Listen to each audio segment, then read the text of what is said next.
రంగారెడ్డి జిల్లాలో ప్రతిష్టాత్మకంగా చేపట్టనున్న కోహెడ ప్రపంచ స్థాయి ఫ్రూట్ మార్కెట్ శంకుస్థాపనపై రాజకీయ వివాదం రాజుకుంది.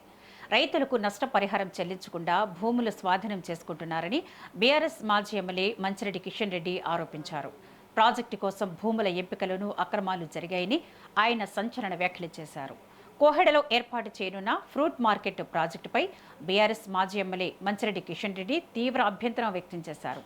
తరతరాలుగా సాగు చేసుకుంటూ జీవనం సాగిస్తున్న 115 మంది రైతుల భూములను ఎలాంటి నష్టపరిహారం లేకుండా తీసుకోవడం అన్యాయమని మండిపడ్డారు.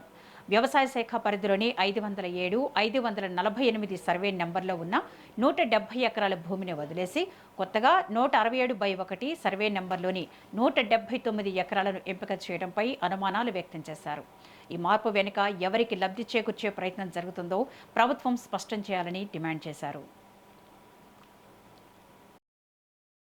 ఫ్రూట్ మార్కెట్ లో ఉన్నటువంటి వెహికల్స్ హెవీ వెహికల్స్ వస్తాయి. ఆ వెహికల్స్ అన్ని అప్పు రావడం సింగిల్ రోడ్ లో ఉన్నటువంటి పరిస్థితి, అది ఎంతగా సూటబుల్ అవుతుందా అని నేను అడుగుతా ఉన్నా. ఇవాళ ఇక్కడ ఉన్న ప్లేన్ ల్యాండ్ ను 170 ఎకరాలను ఎవరికి అలాట్ చేస్తా ఉన్నారు? ఫ్రూట్ మార్కెట్ లో ఉన్నటువంటి ల్యాండ్ అలాట్ చేసి ఎస్టిమేట్ చేసి డిపిఆర్ చేసిన తర్వాత మొత్తం 300 కోట్ల రూపాయలు పూల్ చేసి అకౌంట్ లో జమ చేసి అన్ని కార్యక్రమాలు చేసినాక దాన్ని క్యాన్సిల్ చేయాల్సిన అవసరం ఏమొచ్చింది ఈ ప్రభుత్వానికి అని చెప్పి నేను అడుగుతా ఉన్నా. అదే విధంగా రైతులకు డబ్బులు ఇవ్వమంటే ఇవ్వరు, ఇబ్బంది పెడతారు. ఇవాళ పోలీస్ స్టేషన్లలో తీసుకుపోయి అందరినీ కూడా రైతులను కొయ్యగలో ఉన్నటువంటి రైతాంగాన్ని, లీడర్లను, అన్ని పార్టీలకు సంబంధించిన వాళ్ళని పోలీస్ స్టేషన్ లో పొద్దున్నే 5 గంటలకు అరెస్ట్ చేయడం జరుగుతా ఉంది.